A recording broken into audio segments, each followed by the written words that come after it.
Good day, beautiful people. Welcome to Our Power is Within. I'm your host, Chaz Smith, aka Just Chaz. So what's going well for you this week? Anyone from last week yet get a chance to think of that thing that lights you up and makes your heart sing? Care to share? I gotta say, all the talk about it last week had me even more inspired.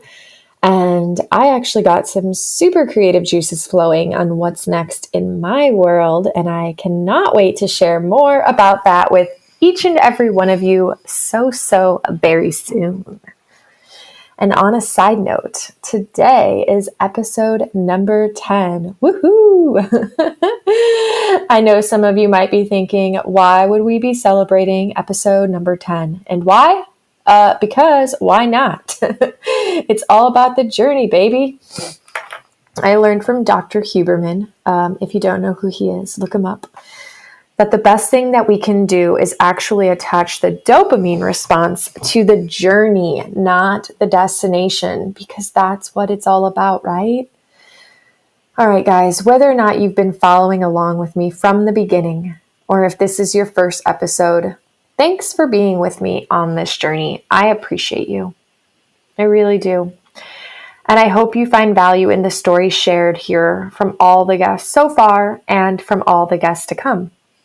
And if you have found value, I ask that you rate, review, and share this podcast with a friend or even on your social media to help me continue to grow this platform and spread the message even further. If you're actually listening to this episode the day it is released or the same week, then we know that today is not only a big day in the world, but it is an important week. And all I'm going to say about this is let's all try to practice love and compassion toward ourselves and one another despite our differences. Let's practice taking our power back, taking personal responsibility, and in doing so, let's begin to practice being what we want to see, feel, and experience in the world. Our ability to control everything outside of ourselves is such an illusion, but what we can control is how we choose to respond to life. That's it. How will I respond? That doesn't mean we can't feel the truth of what we feel, but long after the emotions have been expressed, we are left to make a choice in how we respond to life, all of it. And my vote is let's respond in love and compassion. Do you believe in energy? For me, energy is one of the few absolute truths. It doesn't lie, and it is everything and everyone. We are literally made of energy. We are walking, energetic beings moving through this energetic and human experience of life. And all energy affects all other energy. So the personal choices that we make help shift the energy of the planet and the collective consciousness. My belief is that Gandhi's simple yet profound quote, "to be the change," is a guiding light every day, reminding me that as much as I can get caught up in focusing on everything all around and outside of me, wishing and wanting things different than they are, and wanting to make this huge difference in the world. But the truth is, the biggest difference I can make, the largest impact I can create, begins within. Can I be the change? Can I be what I wish to experience all around? Do I want peace in our world? Yeah. Okay. Am I creating internal peace within my own heart and soul so that my energy can radiate peace? Do I want more love and compassion in the world? Yeah. Okay. Am I radiating love and compassion within my own self, to myself, and to all other beings? Do I want a world where all people care about Mother Earth and our planet, where all animals and all beings can thrive? Yeah. Okay. In what ways do I make a conscious effort to care for the earth through my actions every single day? The reason I absolutely love and am so passionate about doing healing work, about healing our wounds, our traumas, rewiring our brains, and changing our minds, is because when we show up for ourselves in this loving way and we grow at a soul level, it creates a shift not only in our personal consciousness, but the collective conscious as well. I believe it helps lead us closer to walking the talk, to living in love and being authentically real in a way that aligns to our soul and the soul of the planet. We begin to let our bold, bright, beautiful light shine. And when we let our light shine, we hold space and support other people letting theirs shine too. So as we move through this next week, the rest of the year, and the time to come, this is my food for thought. In a world filled with so much he said, she said, pointing fingers, blame game, and division going on, and this whole if only this or if only that, let's rise, let's shine, and let's take our power back. Then let's take it back in every dimension. Let's stop acting and living as though the power belongs only to certain people in charge, and that life can only be a certain way if certain people this and certain people that. No. It starts with you and it starts with me. And we all hold the golden ticket. We are all powerful light forces when we step into this truth. And we do all absolutely play a role in the energy of the collective dynamics. So all I gotta say is take your power back and be the change. Let's stop giving it away for the love of whatever you believe in. Stop giving it away to every politician. Stop giving it away to every proclaimed healer. Stop giving it away to every practitioner. Let's stop acting like one person or one situation or one entity has that much control over us and stand in our power by choosing how we respond. With that said, let's take a nice, relaxing, deep breath together. Another little trick I learned from Dr. Huberman, it's a double inhale through the nose and a long, slow exhale out the mouth. And for fun, let's sigh it out. Okay? With me now.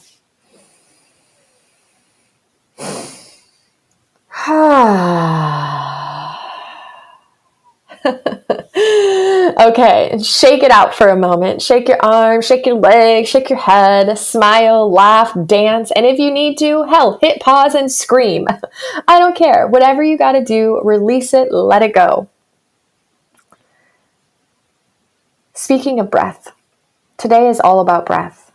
I'm excited as ever to share the conversation I had with our guest today, Kate Swedberg. Kate is a certified breathwork guide, and she has a powerful and inspiring story to share today. Kate shares with us how she not only overcame a very long-term eating disorder, but she tells us all about how healing through her eating disorder, she then found herself in a whole new world of struggle from debilitating chronic pain and illness. Yet, Kate continues to move forward, committed to herself and her healing journey. She breathes and feels her way to healing.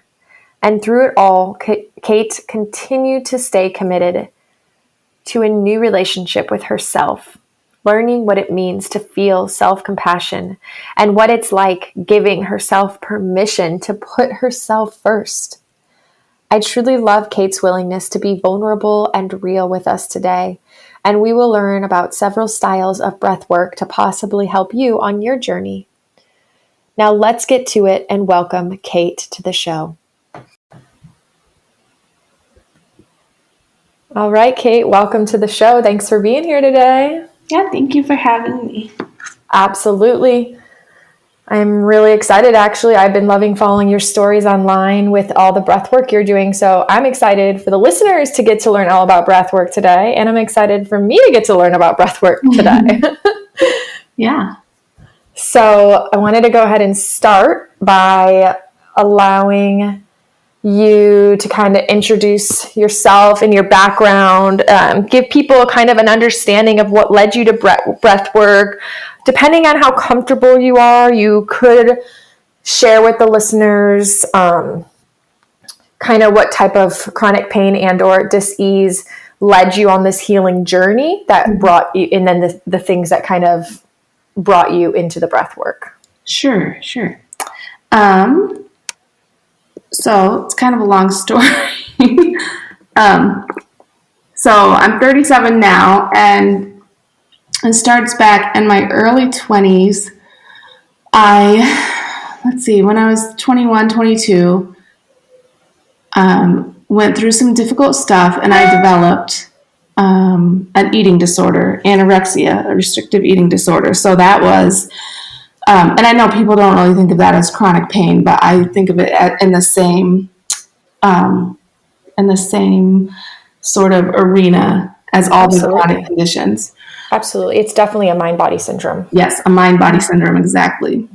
And then through my 20s, I dealt with different stuff. So one of the things was severe migraines, really, really bad weekly migraines. I started when I was about 23 or 24.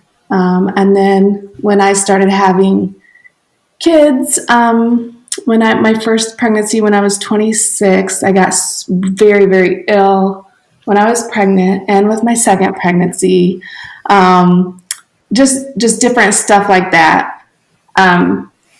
But I functioned okay until I was 30. And when I was 30, I started recovery from the eating disorder. And when I started recovery, stuff just hit the fan as far as my health. So I developed severe chronic pain, to the point where basically, like, I don't even know how to describe it. Basically, like, everything in my body was affected. It was like systemic. Couldn't walk hardly at all. It was like couldn't stand. Like, I went through a couple of years where I really couldn't stand for more than a few minutes, because it felt like I was walking on shards of glass. I had all sorts of nerve pain, and so when I started recovery from the eating disorder, I started swelling, and this is different than what most people have experienced, but this is one of my big things, was I started swelling so quickly that I went through a phase where I was gaining 10 pounds of fluid a week, and that went on until I had more than doubled my body weight in under 8 months probably. So I went from a size 2 to a size, women's size 26 or 28 probably in 8 months. Wow. How was that affecting you emotionally? Well, it was very difficult. And it was very difficult, especially because I was recovering from an eating disorder. Right. Yeah, exactly. That's why I'm asking. Yeah. So it completely flipped my life upside down, changed everything. Did you have support? So I had support from my husband. Oh, but not actually like any kind of person that specializes. Right. I couldn't find anyone to help me. There's not a lot out there as far as eating disorders go, and nobody knew what was wrong with me. So with an eating disorder, and please let me know if I'm going on too long about anything. But with an eating disorder, like recovery, you do go through some pain and swelling and stuff like that. But my experience was just like way on the end of the spectrum of what was normal. Mm-hmm. Wow. So, and I had 2 little kids. I had a 1-year-old and a 3-year-old. Wow. And I couldn't even, we had to hire help. I couldn't take care of them. It was like taking a shower was difficult. And anyway, but you stuck with it. That's really courageous, and that's hard to do. Yeah. Like, you, despite all the symptoms and the backlash of it, you stuck with it, and that's amazing. Yeah, thank you. You were ready. yeah, I was ready. It was very hard, but I knew there was no other option for me at that point. I knew that I knew there was healing in there somewhere. I just didn't know. And I knew like there was an answer somewhere. I just didn't know how to get it. Yes. So that went on for almost 5 years. It went on for 4.5 years. And I definitely, I had times when I got better, somewhat better, and then something would happen and I would get worse again. So I kind of went up and down throughout those 4 to 5 years, so that it wasn't as bad towards the end as it was at the beginning, but it was still pretty difficult. Yeah, not ideal. Not your ideal life. Yeah.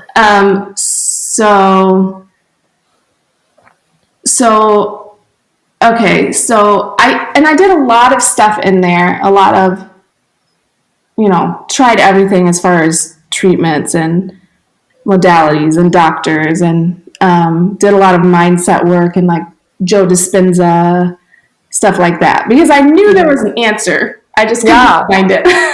Yeah. So did you do the traditional route that most of us do, which is I'm going to go to all the doctors and the specialists and do the Western medicine, and then screw Western medicine. I'm going to go holistic and try naturopaths and functional medicine doctors and supplements? Or yeah, mostly, except my situation was a little bit different because, how do I phrase this?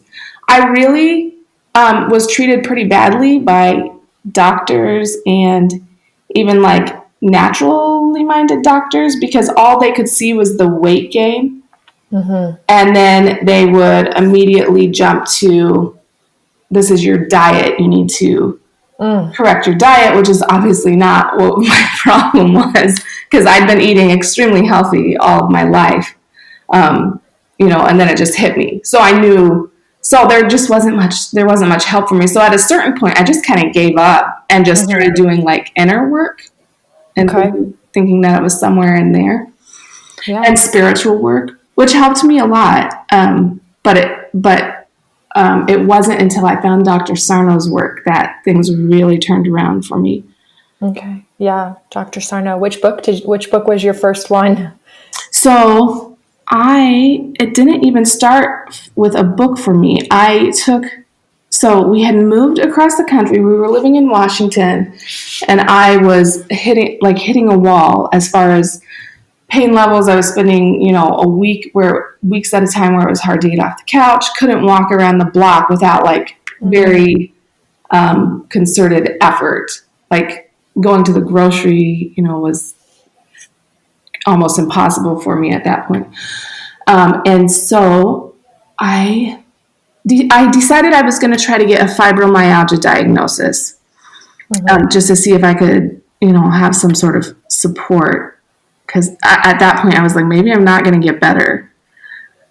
And I also signed up for a yoga class, an online yoga class for chronic pain. And the teacher talked about Dr. Sarno, and she explained how the repressed emotions, it's like if the energy can't express itself one way, then it finds another way to express itself, and how repressed rage will cause chronic pain. And so I was actually I started listening to the class one night. It was late at night and everybody was asleep, and I couldn't sleep because I was having excruciating nerve pain on the right side of my body, which was pretty normal for me. It would be like all my nerves were burning, and I couldn't relax enough to fall asleep. And so I listened to it, and I was like, okay, well, let me try this. And I let like a memory with a strong emotion attached to it come up from years and years ago that I had always been, it wasn't really even that big of a deal, the memory, but it was just something that I'd always told myself I should let it go. Like I shouldn't feel like that. Like I'm more mature than to let that bother me. Yeah. Yep. Right. I know that feeling. Yeah. And so I was like, okay, well, I'm just going to admit that it bothers me and let myself feel feel it for a minute. And so I let it come up and just let myself feel really, really mad and like hurt over it.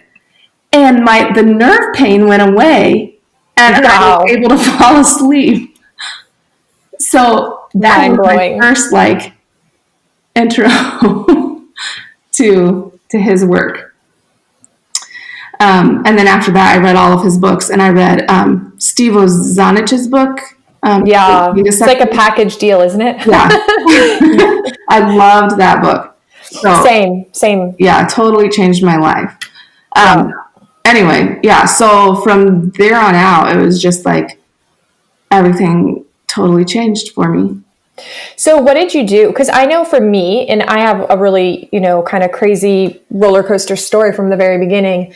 I know for me, the first thing I experienced healing, the power of reading and having the information and connecting the dots was enough to provide some relief. But then, as we read in some of these books, sometimes the pain moves somewhere else. If you I think in one of his books, Dr. Sarno says that often the awareness or the knowledge of is enough, and sometimes it's not. And and a lot of times he used to send people sometimes to like psychotherapy or there's different practices. Like he has the 3 lists you can write to journal about. So what was it for you? What worked? What were the tools that you took from it, and what steps were you taking to help yourself? Yeah. So like you said, like the knowledge of it, like the understanding, that was enough to create a shift for me. And I don't know that it so much created a shift right away in the way I felt physically. But the big thing for me was that it relieved my suffering, my mental and emotional suffering over it all. Absolutely. And that was the biggest thing for me, was just to get that and be like, oh my gosh, like, okay, I can relax a little bit. So from there on out, the way that it was kind of built upon itself. The first thing that I started doing was I just started allowing myself to feel however I felt. So instead of always trying to like positive think myself out of something, or telling myself I shouldn't feel that way, or I should be, choose a different attitude or whatever, I just started practicing dropping all of that and just letting myself feel however the heck I felt. So like if I was grumpy about having to do housework or whatever, instead of trying to make myself feel better about it, I would just be pissed about it. So let me ask you a question. Now, was this all pre or post? Because you had mentioned Dr. Joe Dispenza and doing like some of his work. Was this all? Did Dr. John Sarno come after the work you dabbled with your meditations for Joe Dispenza? Yes, this was after. So, and I had done. Sorry, go ahead. It's okay. I was just going to say so. So you know how Dr. Joe Dispenza and I actually really believe that all this work, though it seems very different, I think it's all the same with different language in the end, and it all leads to the same place, right? For different people. Right. But Dr. Joe says all the time how if you let a mood linger for too long, it becomes a personality, which becomes a personal reality. Well, I want to like bring this up for the listeners. I want to make a point here. When you started allowing yourself, saying, I'm just going to allow myself to feel, 2-part question. One, was there ever initial resistance because of the information that you had previously learned about the mood becoming, personality, personal reality?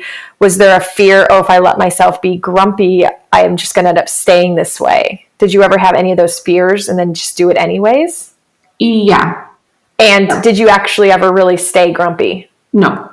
No. Yes, that's what I wanted to say, is because I've gone through that same roller coaster where I felt almost indoctrined by a certain belief that in hindsight, now I can realize that I took that belief too matter of factual and not really for what it was fully meant to be, I guess, understood as.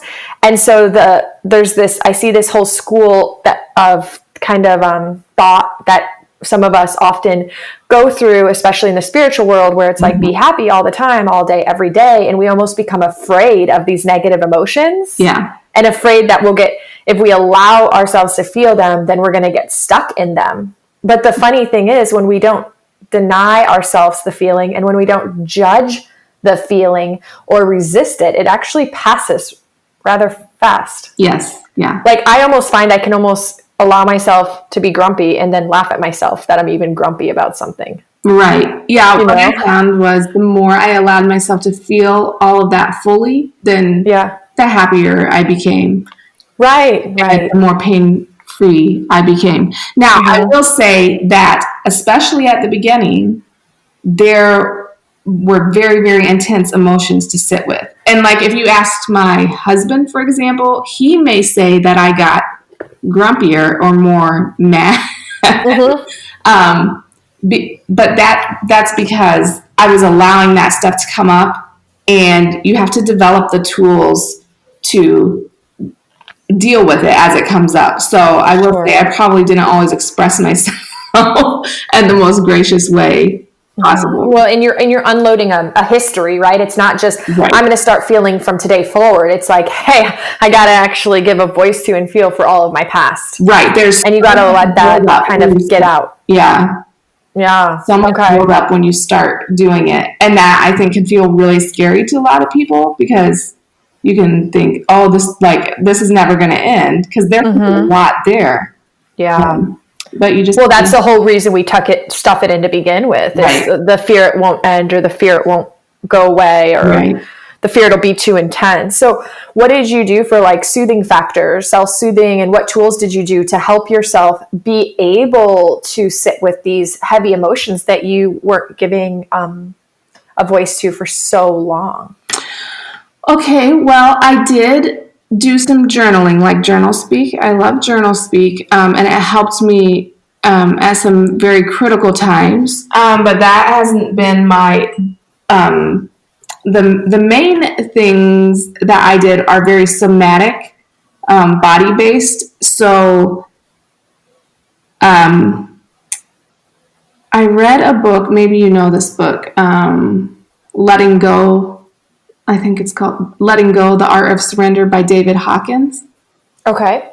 And he teaches in his book how to, when these emotions come up, rather than like react to them or distract yourself or try to change or fix, you go into your body and you allow yourself to feel the physical sensations that the emotions and thoughts are creating, because all emotions create physical sensations.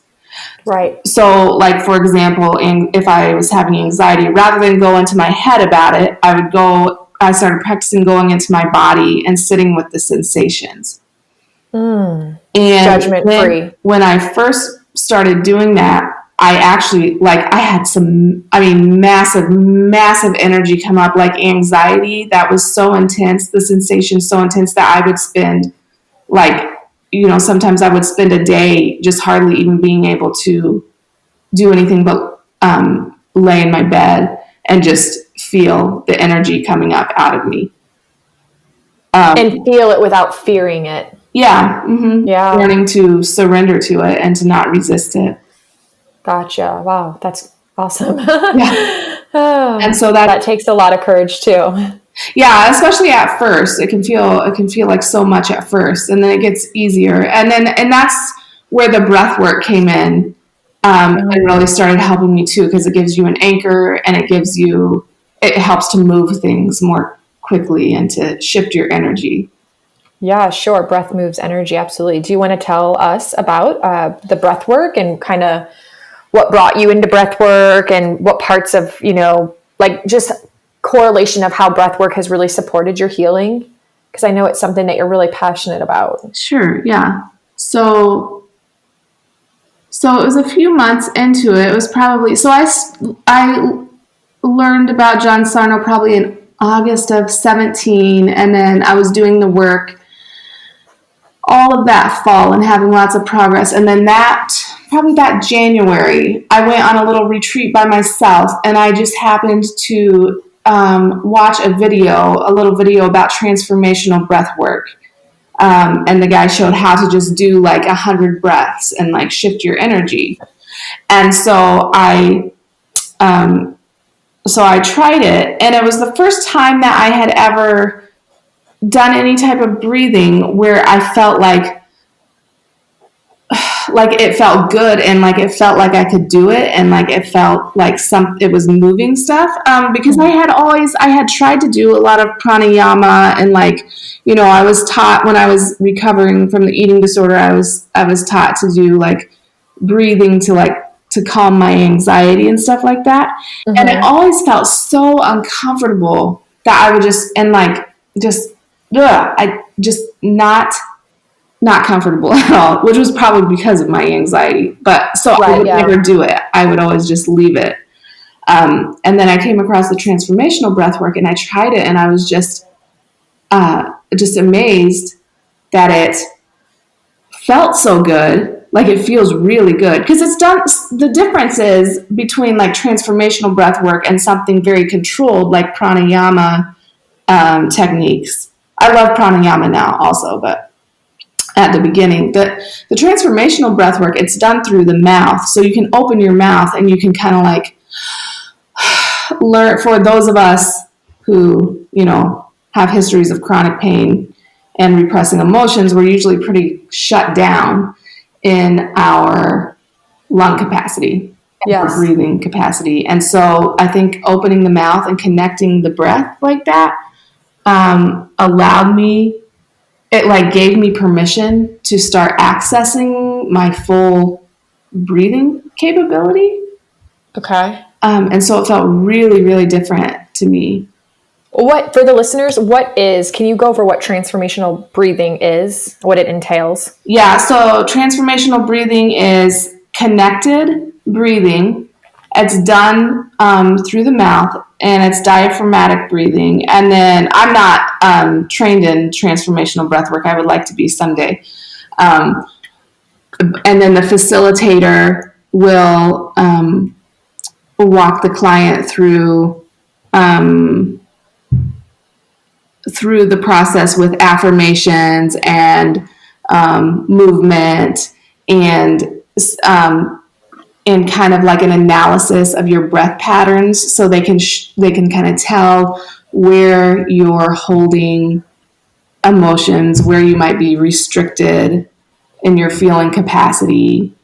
They can see this like that, and it creates breathwork, the connected breathwork, it does two things in my mind, two main things. Number one, the breathing pattern, it allows you to bypass your intellect, like your logical thinking brain, which is also the part of your brain that's protecting you from these things that you believe you shouldn't feel or that are dangerous to feel. Uh-huh. And so it allows you to go around that part, like bypass that part of the brain.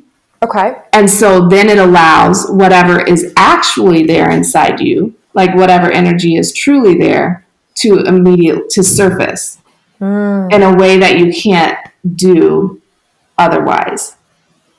So you get past this part, this judgment part, and you get right into like truly down into your emotional body and into your energy body, and the stuff that's there can come up to process and transmute. Interesting. And so this transformative breath work is experienced with a facilitator. Yeah. Mm-hmm. I mean, people do it on their own, but they'll usually do it with a facilitator first, and then it's something that you can do on your own. So, yeah. Okay. And is it something that you can do virtually nowadays in 2020? Oh, yeah. Yeah. And the facilitator, then how do you think that, or suppose they are able to still be able to assess where you might be storing your emotional energy based on your breathing? Yeah, I think they're pretty good at telling, just like if they're working with somebody on Zoom, I think they're pretty good at just like being able to see, like you can see it in somebody's breathing pattern. So so they're very good at seeing like, okay, the upper chest is moving less than, and then that correlates with maybe emotions that are restricted. And how long did you end up doing this for? Was this just something that became like a regular part of your routine? Yeah, well, it was just something, I mean, when I did it just for a few minutes, it felt so good. And so then after that, I just kept doing it every day. When I would start feeling like kind of like really bogged down, or I would get really bad brain fog, or I was in a lot of pain, or I was feeling just like crappy, I would just do it for 5 minutes to help shift me. So that's how I started doing it. I would just do it for a few minutes several times a day just to help, get me through the process I was going through. Okay. So you're just talking about somebody dedicating a few minutes a day even. Mm-hmm. Yeah. Wow. That's how it started out for me, definitely. It wasn't until probably, could have even been a year later where I really started to do longer sessions. And was it still this transformational, or did you switch and start experimenting with other types of breath? I started experimenting with other types of breath. I started doing Soma Breath work, and then I did some trainings with, what is his name? It's on the tip of my tongue. He has some online teacher trainings, and he teaches the 3-part breath work. Okay. Mm-hmm. And so I started doing his longer sessions. And yeah. What's Soma breath work? So Soma breath work is it pulls together a lot of stuff. Like it pulls together connected breath work with pranayama, and then with it has some similarities to Wim Hof also. So Soma breathwork, it teaches like several different types of therapeutic pranayama. So like, breath you can do for when you're freaking out and you need to calm down, and breath work that you can do when you need energy. But then it also does, they call it breathing in beats. And so it's the connected breath work, and they do it you can do it without music, but they use brainwave entrainment music. And so it's rhythmic breathing, connected breathing. But instead of being through the mouth, it's in through the nose and out through the mouth, which I find really useful for working with chronic pain, people who have chronic pain, because it's a lot easier on the nervous system. The in through the mouth it's super, super good for, getting into the emotional gunk, but it does activate your nervous system. So it can be a little bit too much for somebody who is really dysregulated.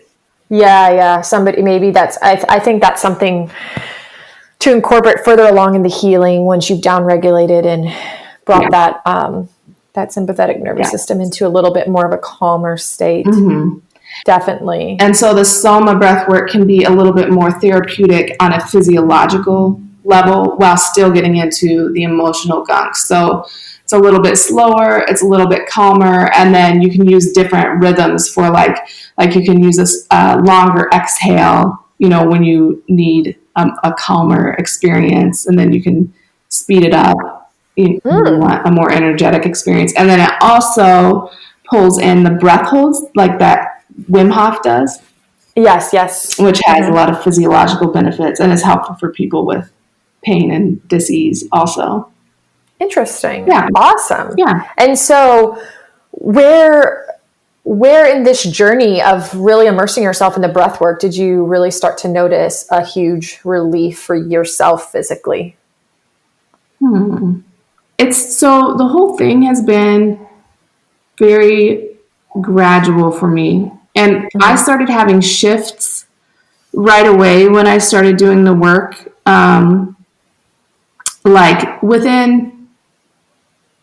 So even before I started doing the breath work, after I read The Great Pain Deception, I started very quickly having shifts in my pain levels and was able to, like, I went from hardly being able to walk around the block to being able to walk for blocks or even jog, and started immediately having like a reduction in my swelling because I was super, super swollen.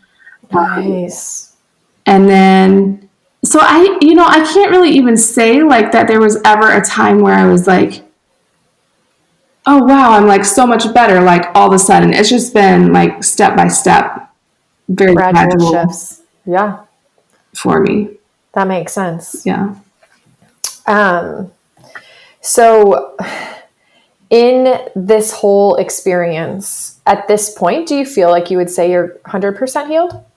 Yeah. So people ask me that all the time. And I would say, okay, so I'm definitely not, I would not say, I'm not like at the level that I was before I got ill, but I don't suffer anymore. Like I don't have anything that's like chronic, like all the time and causes me mental anguish. Got it. But yeah, I mean, basically everything is resolved, I guess. That's amazing. I mean, I have flare-ups. Absolutely. It's part of the healing journey. Yeah. If I don't tend to myself quickly enough, then I have flare-ups. But I'm living, I'm living a normal life. I can have a normal day. That you're happy with. Yeah. And that's what matters. Yeah. I mean, I've talked to so many people that, and just in this community, and I think it's really a common thread that 100% always kind of, you get to a place where 100% is different than what you thought it would be. Right. And you come to realize that it's healing is a lifelong journey because it's not just physical. It's very much also emotional and mental, and we're living in it. So we're constantly going to be bumping up against new opportunities. Right. Yeah. And the physical healing has actually become something that I don't even think about much anymore, which is why when people ask me that, I'm like, yeah, I guess so. But I do still have physical, like once in a while I'll get a headache and it goes away quickly and it's not super bad, but I do get headaches. Sometimes my feet hurt, but not like, doesn't keep me from walking and running. Well, because probably you don't have all the fear and the future storytelling about that coming up. Like, oh my God, my feet are hurting. I'm never going to be able to walk again. Or right. Oh my God, I have a headache. It's never going to go away. You don't have those fears coming up. Right. That's the difference. Yeah. And you have tools. You can go breathe. Mm-hmm. Yeah.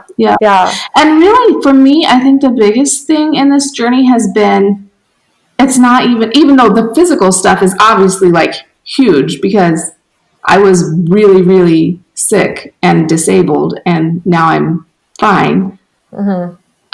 Which you would think would be the biggest thing. But the biggest thing is really the change in the way that I approach life and the way that I feel on an inner level.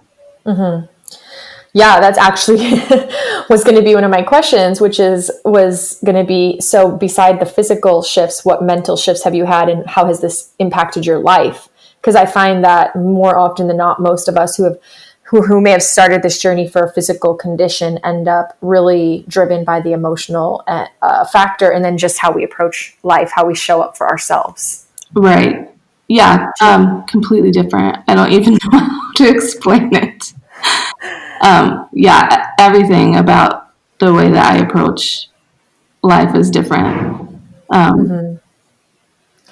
Do you have any ideas of like concrete examples? Just something about how you look at life now today is better and different than how maybe you used to?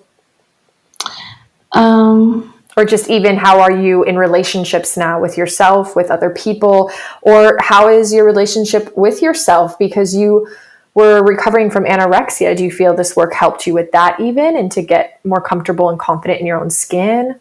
Oh yeah, absolutely. Well, I've learned to be much more self-compassionate.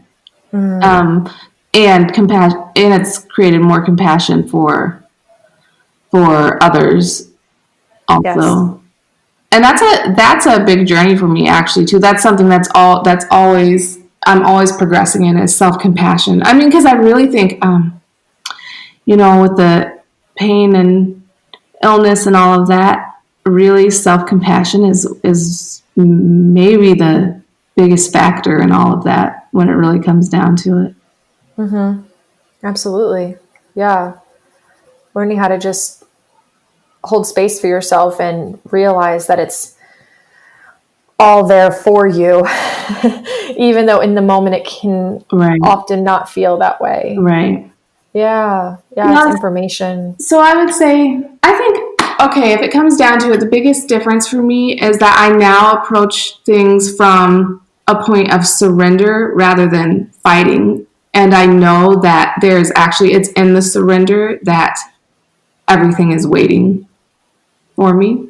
And so my life really now is a practice of surrendering over and over and over again, which would have like totally freaked me out a few years ago and sounded terrible. You're like, wait, surrender, let go, control, what? No. But it's actually amazing. Yeah, absolutely. What would your husband say is different? Oh gosh, I don't know. that I can walk and live a normal life now, probably. Yeah, well, I bet he's just so happy to see you not suffering. Yeah. Mm-hmm. Yeah.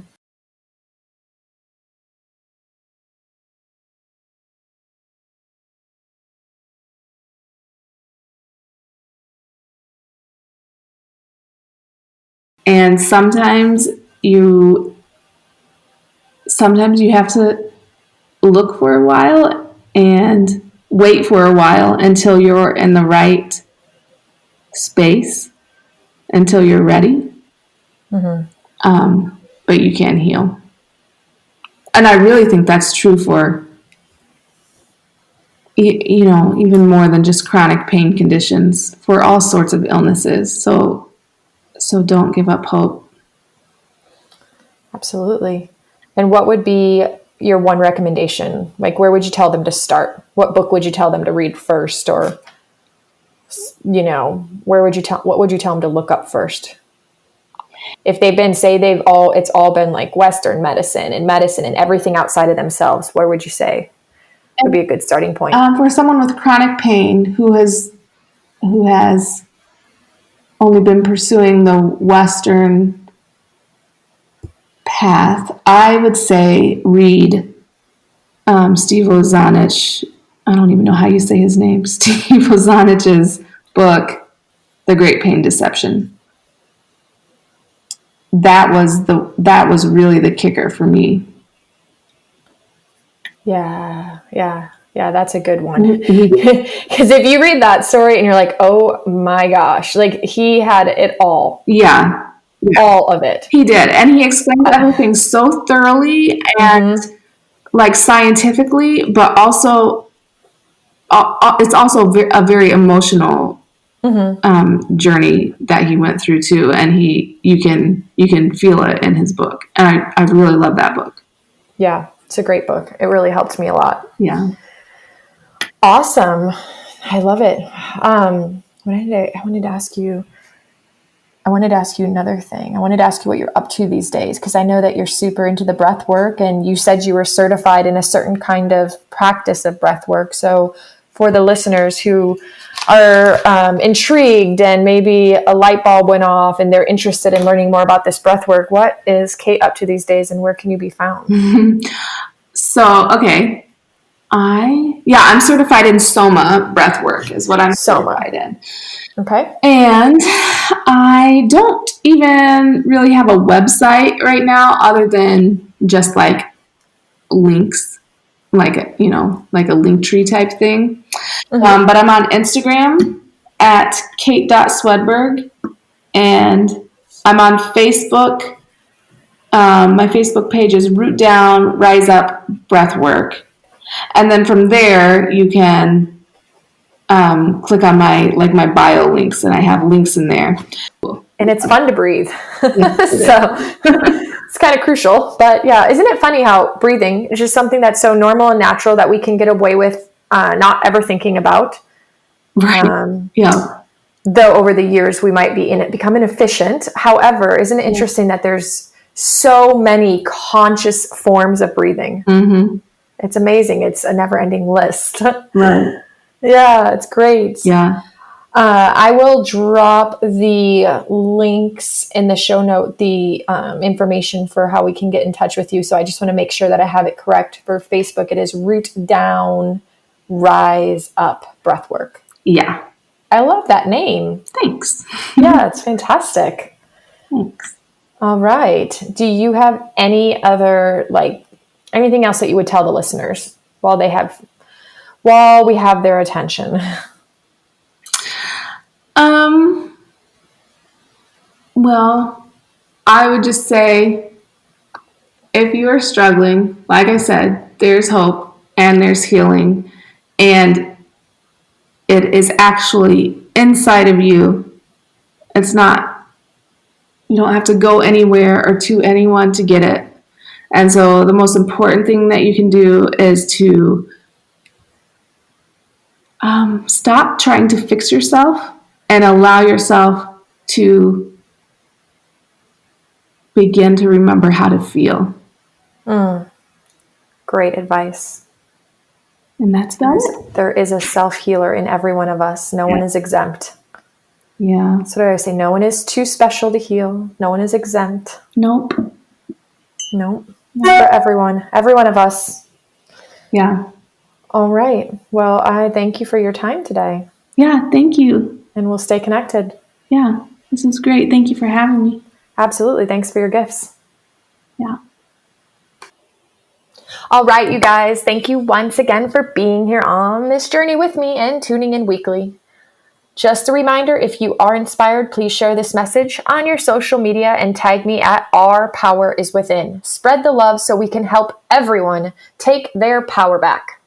Over the next week, I once again encourage you to find a reason to laugh more often, smile, and be grateful for even the simple things in life. Yes, I know it can be hard sometimes, especially right now, especially this week, but that's all the more reason it is worth it. I promise. And until next time, make this week great. I'm your host, Chaz Smith, aka Just Chaz.